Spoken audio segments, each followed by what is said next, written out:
Coronado. I'm Sarah here at San Diego Botanic Garden, standing in front of our incredible edibles garden. My friends at the Coronado Public Library have an awesome display of the books of Beatrix Potter. A lot of her characters live in and around gardens, and their stories are really hilarious, and they get into some serious trouble.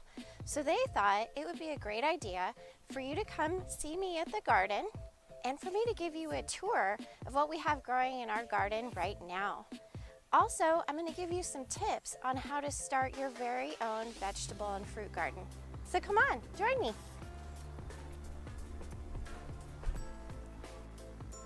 All right, friends, our first stop is at the sugarcane.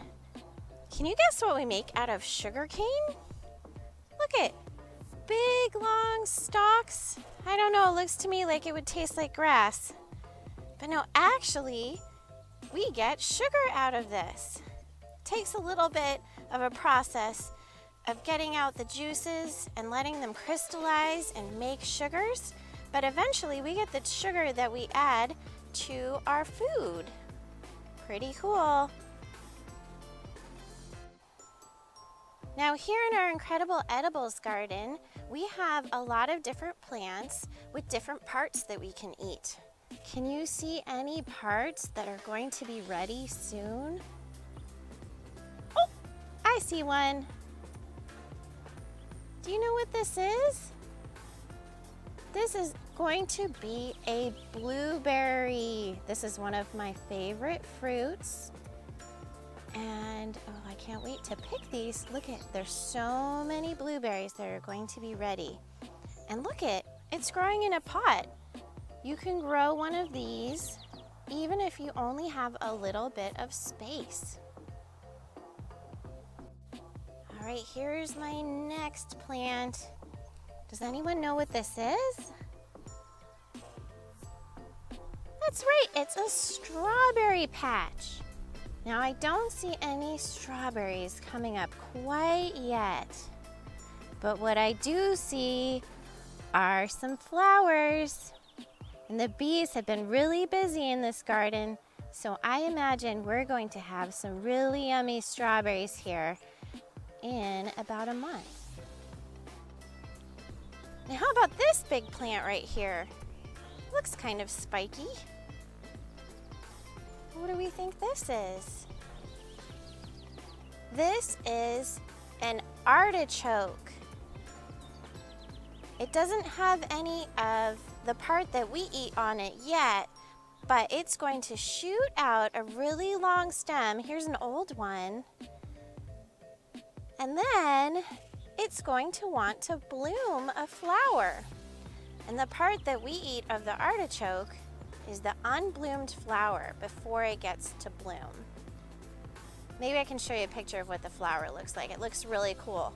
Through the magic of video editing, I'm going to put in a picture right here.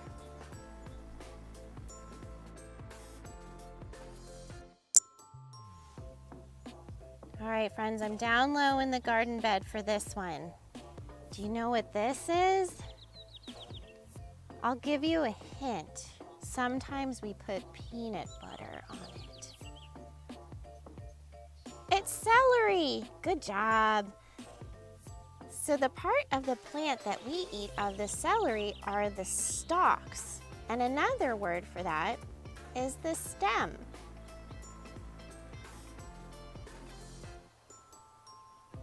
All right, what do we have here? Really pretty flowers. Pretty tall. Looks like a tree to me.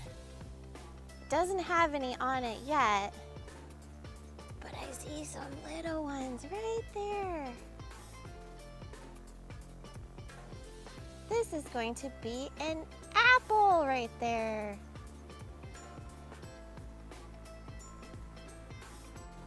Okay, some other things we have in the garden we eat the leaves of. Like maybe some mint. This is where we get mint from, eating the leaves. We also have this one called rosemary. It's used a lot in cooking. Also some sage. We put that in stuffing a lot. We also have some little baby chives. So we eat the leaves of these. Ooh, I am so excited. I'm gonna show you, speaking of leaves, another leaf. I'm so proud of this plant. I've been growing it for a really long time. And wait, where are all my leaves? Somebody ate my kale. Do you think it was Peter Rabbit? Look it, ate all of the yummy, yummy leaves I was gonna have in my salad. Oh, Peter. Okay, friends, now it's time to think about what you want to plant in your own vegetable garden. First off, a couple things to think about.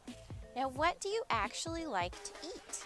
You want to grow something that you enjoy picking and then eating. Okay, so ask your family, maybe you can make a mix of things and plant them in your garden. Another thing you want to think about is how much room do you have? Do you have a big, huge garden like we do? If so, you can plant a lot of different things. Or if you have a small patio, like I do, with a balcony, maybe you can plant things in pots. But just try and think, you might not be able to have a big, huge apple tree if you have a small space to grow in. Another thing you want to think about is what time of year is it? Is it really cold outside still, or is it warming up here in San Diego and Coronado?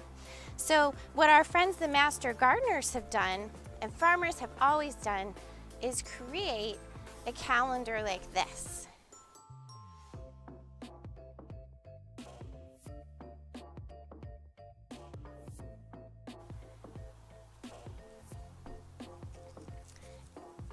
And what this shows us is when we should start planting things in the ground. And it either tells us when we can start seeds for our plants, or we can start putting the little seedlings out into our garden. So a lot of the plants that we have in our incredible edibles garden right now are still cool season crops. And that means they grow really well when it's cold out. Now we're gonna switch over to warm season crops. And we can start to grow things like zucchini squash, yellow squash, some sugar snap peas, some green beans, and even some pumpkins, okay? So what's really cool, you can either harvest seeds from eating vegetables in your home, or what's really neat, if you look at the back of your little pouches of seeds. If you go to the nursery, you can buy some with the help of your parents, and it will tell you so much information on the back.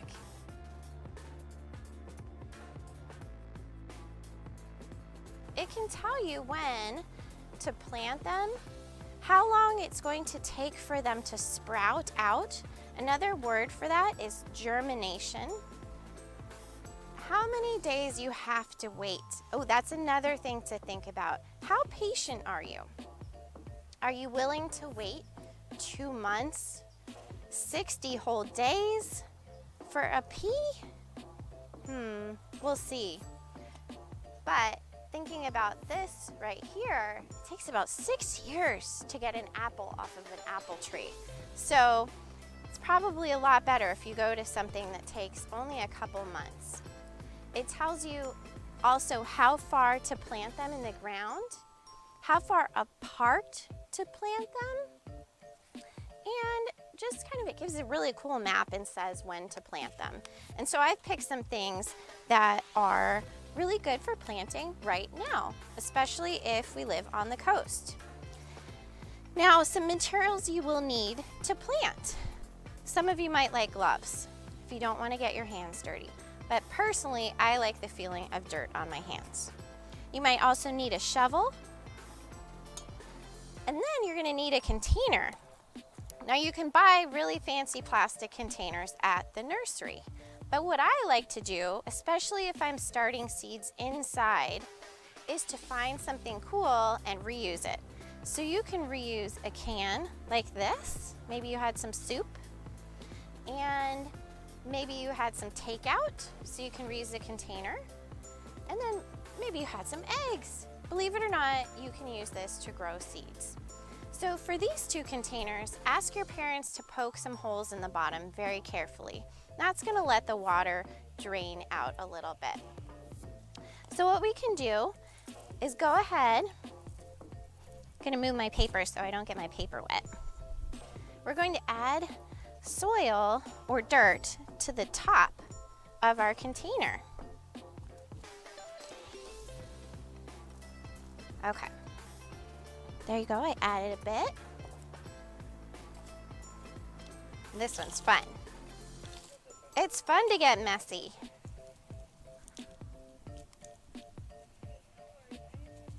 All right, and so you want to level it off. Okay. And then the next step is going to be to add some water. So we just want to add a little bit of water to get the top wet where we're going to be planting. Oh, are you coming out? There we go. You don't need to drench it, but just get it wet enough so the water starts going down into the soil.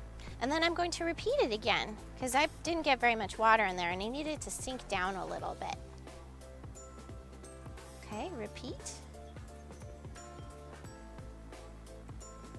And make sure you're doing this somewhere outside where you can get things a little bit dirty and a little bit wet. All right, perfect. Okay, so the next part's really fun because it's where we get to get a little bit messy. So usually, like I said, on the seed packet, it'll tell you how deep to go. Usually about 1 inch is good. And on me, what's fun is about 1 inch is to where my finger bends, where my knuckle is. So for you, this might be your whole pinky. So what you can do is, let's see, I'm gonna put 1 hole in this one because it's pretty small.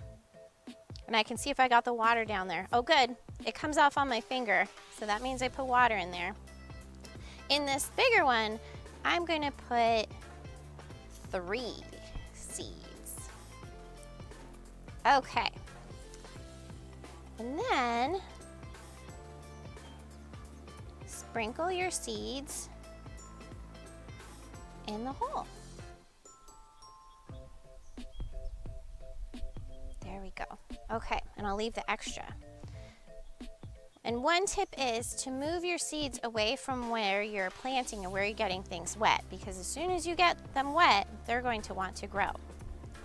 So what I'm doing now is very carefully just pinching the soil over the top of the seeds. You don't even really need to press down very hard at all. Just make sure it's covered. What you can do, just to make sure it got enough water, is to very carefully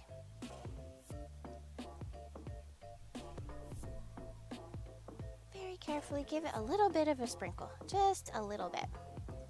Okay, awesome. So now my cucumber are ready to either go outside, if I don't think anyone is going to come and dig them up and eat them, or you can also put these in a really sunny, warm windowsill in your house, especially a planter like this. You just want to make sure you put a plate underneath it. Okay, and then your plants will start to grow. Remember, on our packet, it will tell us how long it will take, and they should start to sprout up. And as soon as they have a few leaves on them, what you can do is take them outside. And you can either plant them in the ground, like we have here in our incredible edibles garden, or if you're going to do containers, put them in something like this. Now, probably a pot like this is good for 1 cucumber plant. I know, believe it or not, they need some space to grow. All right, so you can give them a container like this. And what's important is that you keep the soil, whether it's with the seeds or with your plant, nice and moist, and watch your plant grow.